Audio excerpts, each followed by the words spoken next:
Hello everyone, my name is Rohan Agrawal and I'll be taking your SST classes at ACE classes from now onwards. So एक बार एक छोटा सा overview ले लेते हैं ज़रा कि हम किस तरीके से पढ़ने वाले हैं as this is a introductory video जिसके अंदर अब मैं आपको ये चीज़ें बताऊंगा कि हम किस तरीके से अपना SST को आगे लेकर के चलेंगे पूरा साल, किस तरीके से हम लोग पढ़ेंगे social science as a subject. अब अगर देखें इस बारे में बात करें social science as a subject, तो काफ़ी बार ना ये बात मैंने सुनी है कि बच्चों को ना ये सब्जेक्ट कहीं ना कहीं डराता है, क्योंकि सर मैथमेटिक्स हो जाती है, सर साइंस हो जाती है, क्योंकि इसके लिए तो हम लोगों ने बचपन से हम प्रिपेयर्ड हैं कि हाँ ये मुश्किल सब्जेक्ट्स हैं और हमको पढ़ना है, ट्यूशन्स लगवानी है, सब कुछ है। उसके अलावा में सर इंग्लिश और हिंदी, इंग्लिश चलो इतनी हमारी है नहीं बुरी, हम कर लेते हैं जैसे तैसे करके। हिंदी वो तो सब कहते हैं हिंदी की ट्यूशन ही कौन लगवाता है, तो अल्टीमेटली लैंग्वेजेस भी हो जाती हैं। अंत में बचता है आप लोगों के पास पास अब ये सोशल साइंस। इसके अंदर क्या होगा, अब यहाँ पर प्रॉब्लम क्या है कि जिस टाइम पे हम लोग ये पढ़ रहे होते हैं, पहली बात तो हमें यही समझ नहीं आता कि हम पढ़ें किस तरीके से, क्योंकि प्रॉब्लम क्या होती है कि बुक के अंदर इतना सारा कंटेंट है कि उसको देख करके पहले ही आधों को नींद आ जाती है। तो अब तो सबसे बड़ी दुविधा ये है कि पढ़ें कैसे, क्योंकि जब तक हम लोग बुक नहीं पढ़ेंगे तो कुछ समझ में नहीं आएगा। सो यस, हम लोग अब किस तरीके से पढ़ने वाले हैं, एक बार आपको एक छोटा सा ओवरव्यू दे देता हूँ उस चीज का। हम लोग क्या करने वाले हैं अपनी क्लासेस के अंदर, हम सबसे पहले देखो जो हमारा जो फोकस होगा वो होगा हमारी एनसीईआरटी पर। भाई सीबीएसई वालों ने एक बुक दे रखी है हम लोगों को कि आप इसमें पढ़िए, ये ज्यादा बेटर है आपके लिए, तो ठीक है मान लेते हैं उनकी बात, थोड़े पढ़े लिखे लोग हैं वो। ठीक है, तो एनसीईआरटी हम लोगों के पास एक नॉर्मल सी बुक जिसके अंदर से हमको सब कुछ करना है। इसके अलावा में अब बात आती है कि सर जो नया पैटर्न चल रहा है या फिर जितनी भी अलग अलग अब ये कहानियां चल रही हैं, इसमें हम किस तरीके से करने वाले हैं। देखिए हमारी क्लासेस का जो पूरा का पूरा सिनेरियो रहेगा वो कुछ इस तरीके से कि पहले हम लोग पूरा चैप्टर पढ़ेंगे। पूरा चैप्टर हम किस तरीके से पढ़ेंगे कि मैं आपको उस चैप्टर को समराइज फॉर्म के अंदर यानी कि एज अ स्टोरी पूरा चैप्टर आपको समझाऊंगा। साथ साथ आप लोगों को उस चैप्टर के जो हमारे क्लास नोट्स होते हैं वो सारे के सारे साथ में मिलते रहेंगे। इसका क्या मतलब हो गया कि मैं आपको साथ साथ क्लास नोट्स लिखवाता रहूंगा। जैसे जैसे मैं क्लास नोट्स जो जो मैं बोलता जाऊंगा वो चीजें मैं लिखवाता रहूंगा, तो आपको साथ साथ वो चीजें नोट डाउन करते रहना। क्लियर।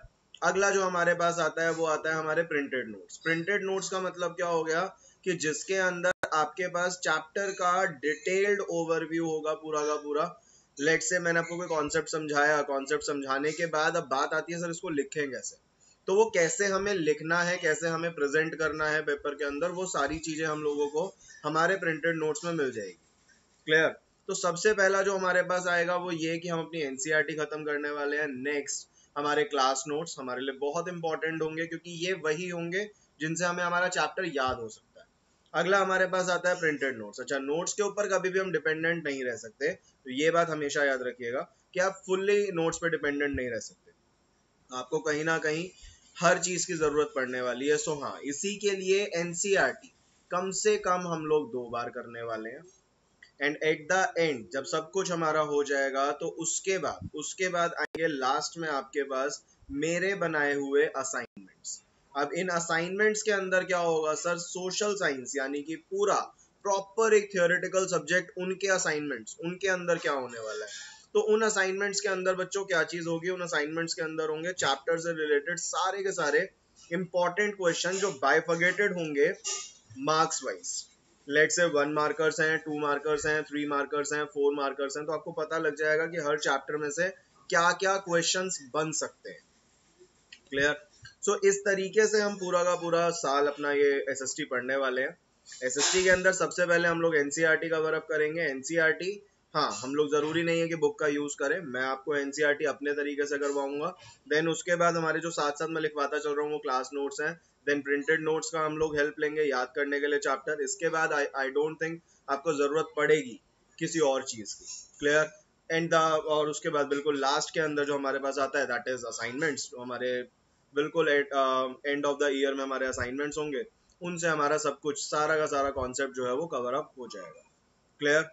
अच्छा, अगर मैं कोर्स कंटेंट के बारे में बात करूं तो यस, मैं कोर्स कंटेंट के बारे में अभी फिलहाल इस वीडियो में बात नहीं करूंगा, क्योंकि कोर्स मैं हमेशा जब भी जो मेरी पहली क्लास होती है उसके अंदर होगा। सो आप जब मेरी क्लासेस देखेंगे तो आपको फर्स्ट क्लास के अंदर आपका पूरे साल का कोर्स पता लग जाएगा कि क्या क्या है, कितने कितने मार्क्स का आने वाला है। क्लियर। पर्टिकुलरली कौन से चैप्टर से कितने मार्क्स का क्वेश्चन आएगा इसके लिए हम वेट करेंगे थोड़ा सा। जैसे जैसे आप मेरी वीडियोस देखते रहेंगे आपको खुद समझ में आने लग जाएगा कि कौन सा चैप्टर कितनी वेटेज के साथ हमारे एग्जाम के में आने वाला है। क्लियर? सो आई होप कि आप सारे के सारे अभी तक जो हमारे मन में एक थोड़ा सा एसएसटी को लेकर के रहता है कि हाँ यार ये सब्जेक्ट समझ नहीं आ रहा, याद किस तरीके से करें या पढ़ें कैसे, सो एक बार वीडियोस देखना स्टार्ट करिए। आप लोग समझिए कि मैं किस तरीके से पढ़ा रहा हूँ। अगर आपको वो वीडियो समझ में आ जाएंगी तो मेरे को नहीं लगता कि आपको जरूरत पड़ेगी दोबारा ये बात बोलने की कि एसएसटी एक मुश्किल सब्जेक्ट है या ये एक ऐसा थियोरेटिकल सब्जेक्ट है जो याद नहीं हो रहा। बिलीव मी, थियोरेटिकल सब्जेक्ट्स को याद करना बहुत आसान है क्योंकि इनके अंदर हम लोग करते क्या, हम प्रैक्टिस नहीं करते। और हाँ, अगर इसकी भी प्रैक्टिस हम लोग उतनी ही जील के साथ कर ले जितनी बाकियों के साथ करते हैं तो इसमें कुछ बचेगा ही नहीं। क्लियर? सो आई होप आप सबको अब थोड़ा सा क्लैरिफाई हुआ होगा कि हम किस तरीके से पढ़ने वाले हैं। एक बार स्टार्ट करते हैं साथ में, बाद में कोई प्रॉब्लम होती है तो हम तो साथ में करेंगे फिर। ठीक है, चलिए तो सीधा मिलते हैं बच्चों क्लासेस में।